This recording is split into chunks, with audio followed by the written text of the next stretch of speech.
Hi everybody, Shameen from Thai 321. As my friends know, I'm an introvert mixed extrovert person. It might sound idiot, but hope that's who I am. At first, I didn't like books at all, but however, after reading detective novels, I know this is the genre that expeditiously makes me fall in love with reading books. So today I prefer to share you guys one of my collectible favorite books, Những. I can't find the book's title in English, but the meaning of the book is generally the person who finds out the truth of the crime. This masterpiece was written by Thi the Chinese author.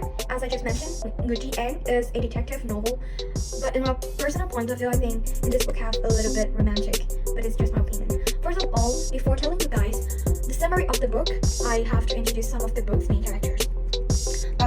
The first one is Renfei. He is the policeman who can feel and see the victims when someone are murdered.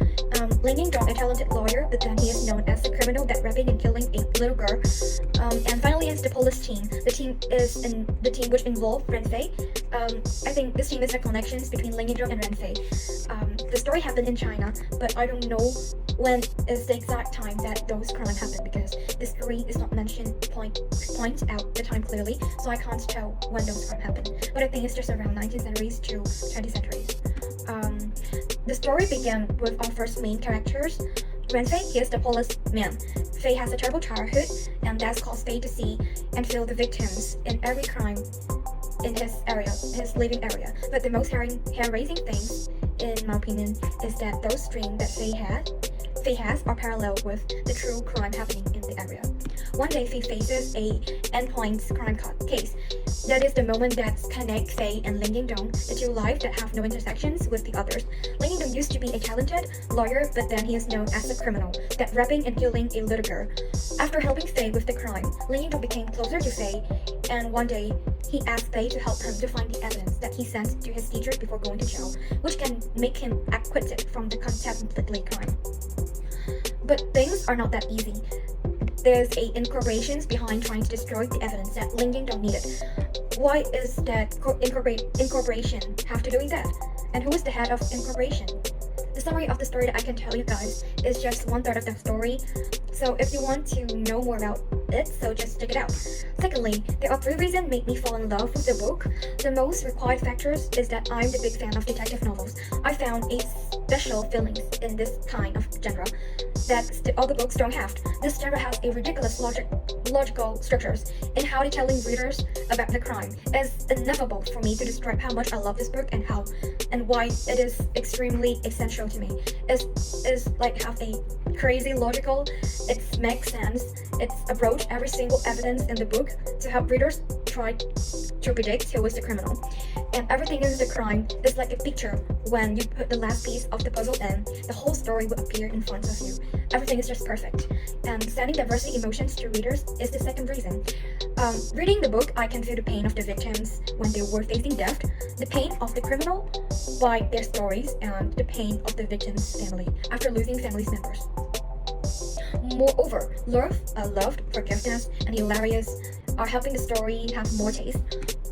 Last but not least, I'm enamored with how people build a criminal record based on the crime and the victims that the criminal chooses. The last word before ending this video, I highly recommend for people who love detective novels or logical people, however young adults and teenagers can also read this book, but having a tough mental health is required because this book can make you heart-stopping. Thank you for listening to me. Chào mọi người, mình là Trân và hôm nay mình sẽ nói về cuốn sách mà mình khá là yêu thích. Thì cuốn sách đó có tên là The Stories of My Life, được viết bởi nhà văn Helen Keller. Và tại sao mà cuốn sách đó là đặc biệt? Thì cuốn sách này có ở Việt Nam với 2 bản, một bản là bản tiểu thuyết và một bản là bản truyện tranh. Thì mình đã đọc qua bản truyện tranh khi mình còn rất là nhỏ. Thì mình thấy là cuốn sách này là một cuốn sách ý nghĩa. Thì nó nói về cuộc đời của tác giả Helen Keller. Thì đầu tiên là khi mà bà mới sinh ra thì bà sinh ra trong một gia đình khá giả, có bố mẹ vô cùng chiều chuộng và đương nhiên bà khi bà lên 1 tuổi thì bà đã có thể biết đi và biết nói chuyện. Thì đây là một điều khá là đặc biệt và người ta đều xem bà như là một thiên tài hay là một thần đồng. Nhưng mà hạnh phúc chưa bao lâu thì tai họa bất ngờ ập đến. Bà bị chứng bệnh rất là nặng và sau căn bệnh đó thì bà đã bị mất đi giọng nói của mình và không thể nhìn thấy cũng không thể nghe được. Để nói rõ hơn, đó có nghĩa là bà đã bị câm điếc và ngủ vĩnh viễn. bố mẹ bà thì vô cùng là đau khổ và tuyệt vọng, nhưng mà vì thương con gái mình nên họ đã cố gắng tìm mọi phương pháp để có thể chữa trị cho bà. Thì may mắn sao là họ tìm được một cô giáo có tên là Annie. Thì cô giáo này thì không thể chữa trị cho bà, nhưng mà cô có thể giúp bà trong việc là nhận biết những thứ xung quanh, giúp bà thích nghi được với cuộc sống và có thể học được như những đứa trẻ khác, dù là sẽ hơi khó khăn hơn.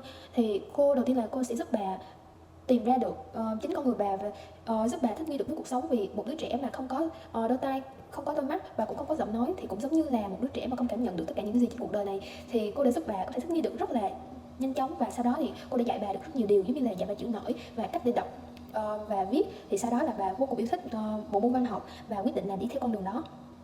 Thì sau đó là bà tham gia rất là nhiều những cái tiết học của những trường lớn, và trong đó là có một trường là nơi mà thay đổi cuộc đời của bà nhất, là nơi mà bà lấy được giọng nói của bản thân mình. Thì thực ra là Helen không bị mất đi giọng nói, mà là vì bà không nghe được, không nhìn được, nên khi đó thì cũng sẽ bị ảnh hưởng đến giọng nói, bà sẽ không cảm nhận được và theo kiểu là không biết được độ rung của giọng nói. Thì sau mà một quá trình huấn luyện thì bà có thể nói được, và từ đó là cuộc đời của Helen đã thay đổi rất nhiều. Bà bắt đầu viết sách và bắt đầu trở nên thích nghi được với cuộc sống hơn và được nhiều người biết đến hơn. Sau đó thì bà học đại học và cuối cùng là bà có thể đạt được tấm bằng danh giá, đó là bằng tiến sĩ. Thì rất là nhiều người cảm thấy là cuộc đời của bà cực kỳ là khó khăn và theo kiểu là trải qua rất nhiều thứ, thì mình cũng cảm thấy như vậy, và đây là một bài học cực kỳ đáng quý. Thì việc mà bà cố gắng nỗ lực từng ngày đó là minh chứng sống, và cũng là thứ mà khiến cho chúng ta nhìn vào và chúng ta học hỏi theo. Cũng như là việc mình cực kỳ yêu thích cách mà cô giáo Annie đã theo bà suốt một quãng đời của cô, và theo kiểu là cô đã đi theo bà từ khi mà bà còn nhỏ cho đến khi mà bà lớn vậy. Và đến lúc mà cô mất đi thì cô giáo mới có thể rời xa bà. Chính là cô giáo đã theo bà hơn 40 năm cuộc đời, chỉ để giúp đỡ một con người mà trước giờ mình chưa từng quen biết.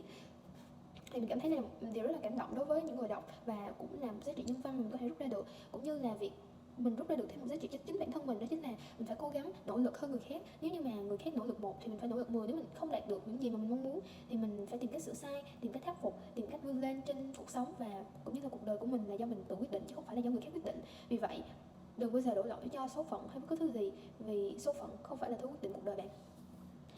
Thì đó cũng chính là những điều mà mình cảm thấy vô cùng ý nghĩa sau khi mà mình đọc được cuốn sách này. Thì nếu mà ai cũng muốn tìm thêm những nguồn động lực sống thì có thể thử tham khảo và có thể tìm thêm những cuốn sách hay khác ngoài cuốn sách này. Thì mình rất là hy vọng là mọi người có thể tìm được một cuốn sách mà mọi người tâm đắc nhất.